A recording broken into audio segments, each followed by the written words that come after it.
Welcome back to Spoilerish Unfiltered, where the air is toxic, the IT department is gaslighting us, and everybody all of a sudden has this sudden case of amnesia. So if you haven't watched the season 3 premiere of Silo over on Apple TV Plus yet, go ahead and get out of here, hit pause, put me in your save for later, then come back and watch after you do, because we're going to dive right into massive spoiler territory. So with that being said, let's go ahead and talk about the premiere and how the board was basically completely wiped clean. We all thought Bernard was roasted in the flame system, but no. Robert Sims comes in, Bernard is still alive, he wraps his face with a piece of plastic, and he suffocates him. Now, other than Sims playing Hitman, we see Juliette taking these vitamins, and those vitamins aren't the Flintstones chewables that we all loved as kids. They are actually the memory suppression drug that this tiny little detail will actually kind of change the stakes of the season. And if you're doing math, that's about 300 years ago. So let's go ahead and break down this wreckage, because let's go ahead and point out the obvious. Juliette is now the mayor of Silo 18. She was sworn in from her hospital bed.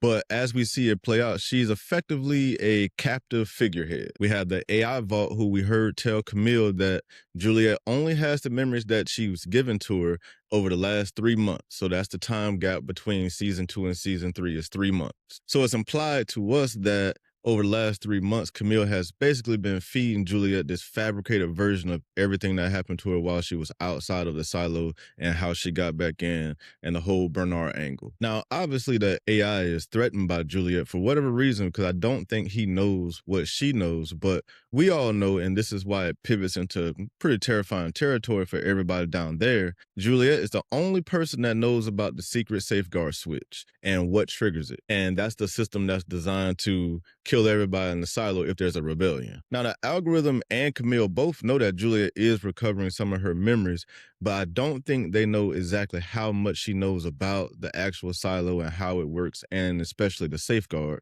that could kill all 18,000 people that are in Silo 18. And Camille doesn't seem to be your typical villain, but she is a mother, and she's also running Salvador Quinn's 140-year-old playbook to basically suppress history, and all to stop a massacre. Now, can we take 1 second to go ahead and roast Bernard kind of literally? Because the absolute disrespect that he's been shown since this season has started is kind of hilarious, because he was drawn out to be this mastermind for the first 2 seasons of Silo 18. He knew everything, he pulled every string, and he run everybody like a puppet. And then he literally gets locked into the incinerator chamber for, they say, up to 3 minutes, but it could have been 30 seconds. We don't really know. He actually beats the fire, he makes it out, and then after all of that, Sims suffocates him with a piece of plastic and takes him out just so that his wife Camille can take Bernard's position as the head of IT. It's honestly kind of like watching Ghostface trip over a coffee table at the beginning of a movie and break his neck. Bernard thought he was this big architect of this entire society, and all along he was just a pawn in a game, and he got taken out like dry cleaning. So with all of that being said, rest in plastic, Bernard. Now let's point to our 2049 flashback, because that's where we meet our low-level senator, Daniel Keane. He's from Georgia, and it's implied that he made these digging machines that save New Orleans. And anybody that knows the book knows that these digging machines are how they're going to dig from one silo to the next silo. And then we also meet his sister Charlotte, who we see throughout the episode is going on this retaliatory mission because Iran dropped a dirty bomb on DC, and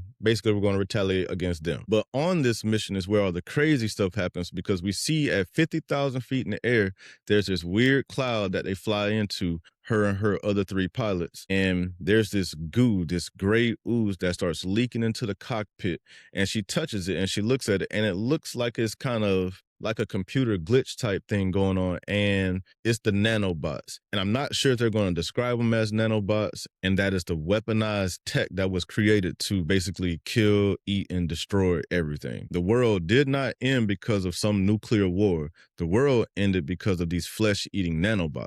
And then when Charlotte miraculously survives her crash some type of way, she's sent to the Haiti Stinson clinic where they study Alzheimer's. And then when her brother Daniel arrives, she looks at him with amnesia as well, because it seems to be the theme of this episode at least. And she asks, "Who are you?" Now, the big thing to pull from this is the actual clinic itself, because this clinic that is ran by a billionaire that is looking to cure Alzheimer's is probably the actual birthplace of the memory suppression drug. And I'm speaking of the exact same drugs or vitamins that Camille is feeding to Juliette. Now, the next point I want to bring up, and I'm sure we all picked up on this, is that nobody in the silo seems to be buying this whole PR stunt. We have Patrick Kennedy out here leading a group called The Outsiders, and they're hanging banners around the silo saying, "This is the truth." And it actually causes Juliette to have a flashback in one scene, and she has this flashback of first going outside when they had this fake video that plays inside the helmet of all the green land or whatever, before it goes out and you see the actual wasteland that the Earth is. Then meanwhile, we see Juliette's old friend Shirley. She's not playing along with the charade either. Even when her and Juliette have a conversation a couple of times, she turns her back on her and goes to Knox and basically just trying to avoid the situation because she's just not buying this whole PR stunt of her having amnesia. Now, one of the biggest reveals in this episode was at the end when Juliette was having her soup that she only eats in this episode. She was going to eat it and there was this hardened pill in there, and she unscrews it and she pulls out a note. But the note reads, "If you want to know the truth, put your bowl upside down, head to the market at 2 and burn this," meaning burn the note. So it seems as though she really wants to know the truth because she follows the instructions and she burns the note. But the pivot here is that the establishment's grip is clearly already slipping.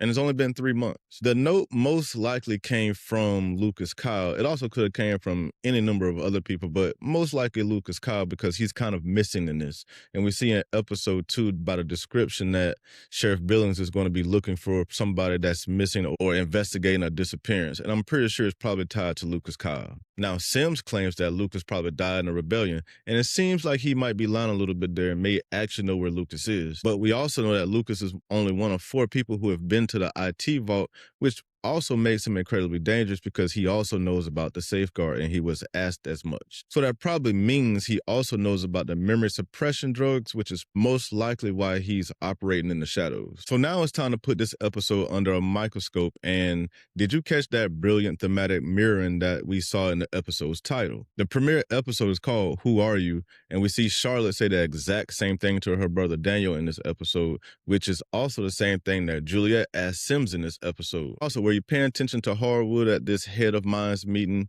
During the council meeting, he was talking about how they have massive shafts and tunnels beneath them. And he was complaining about how the Pact strictly forbids them from going more than 200 feet out. Now, this is a massive lower drop because the Pact restricts digging, and it's all because of Daniel Keane's drills that he used to save New Orleans. They are the exact same drills that were more than likely used to build the silos, and the founders more than likely wrote this 200-foot rule so that they couldn't drill into another silo if they went sideways.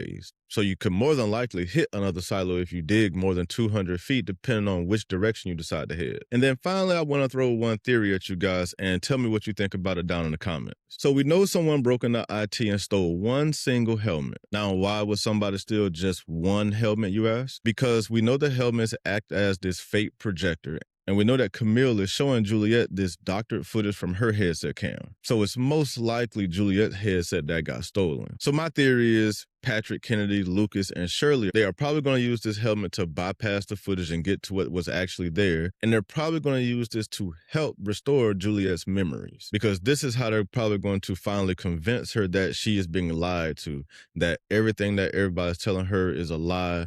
The pills she's taking are giving her amnesia, and that Camille and Sims, who's also the judge, just happen to be using you for whatever their agenda is. And furthermore, I predict that Juliette is probably done taking the vitamins. I think from here on out, we're probably going to see her fake take them. She may put them in her mouth, spit them out later, but she's probably done taking the vitamins, and I'm pretty sure that's a little bit obvious to everybody who's seen the episode. Now, I don't think we're going to get any digging sideways anytime soon, but I do think that by the time we get to the end of this season, that we probably will find out exactly why, one, everybody ran into the silos, and two, how this group and this rebellion leads to them digging into another silo. So, all right, that is everything for this breakdown. You guys let me know what you think down in the comments. What do you guys think about Hardwood's little nugget that he dropped about digging 200 feet to the side?